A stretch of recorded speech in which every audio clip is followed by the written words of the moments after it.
eenyufaatu qaba ofirraa mallattoo lichaa karaan waliin ga'u waaqessuuf hundumtoo dilichaa mee adda baafannaa dhaabadhaa maaliif akka biinu buddeen barbaacha moo jireenyaa yaadeen nuti goonu bu'aa biyyaa lafaa yoo ta'e qalbii deddeerannu.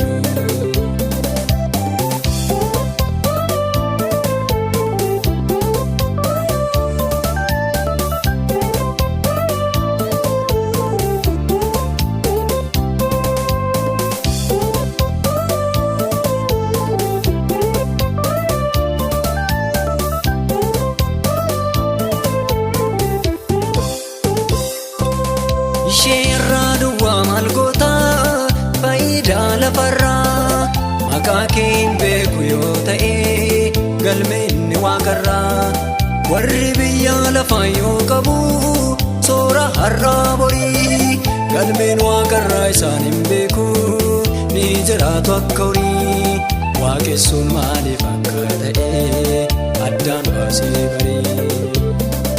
eenyufaatu qaba ofirraa mallattoo lichaa karaan waliin ga'u waaqessuuf hundumtoo dilichaa mee adda baafannaa dhaabadhaa maaliif akka biinu buddeen barbaacha moo jireenyaa yaadeen nuti goonu bu'aa biyyaa lafaa yoo ta'e qalbii deddeerannu.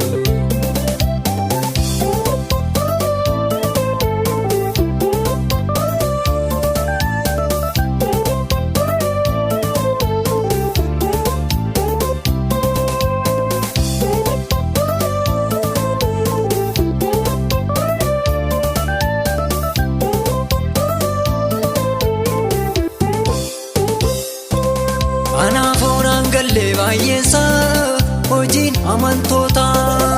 akkasumas ta'e argeera kan tajaajiltoota mana waaqayyoo keessa guutee garaan ho'a hin qabne walqixxeetti ilaalchiin godhamu namni hin madaalamne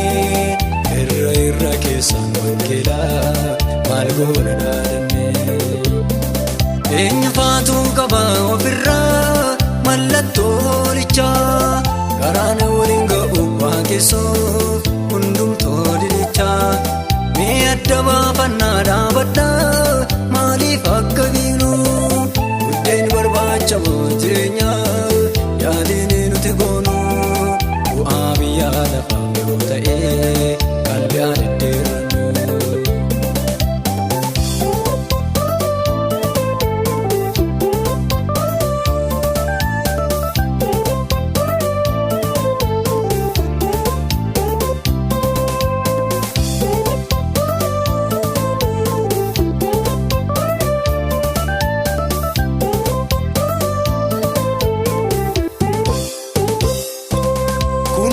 Tajabu marrayyuu warri mooraa duubaa yommuu waliin maktuu jireenyaa murtee ibsaa duuba mormoota wajjiniin hirmaattee keessattis kan caalu qaroomtee obseeta dubbiidhaan namni sin madaalu arfiin du'aasiin waraaneera waaqayyo si amaru eenyufaatu qaba ofirraa mallattoo lichaa karaan waliin ga'u waaqessuuf hundumtoo dilichaa mee adda baafannaa dhaabadhaa maaliif akka biinu buddeen barbaacha moo jireenyaa yaadeen nuti goonu bu'aa biyyaa lafaa yoo ta'e qalbii deddeerannu.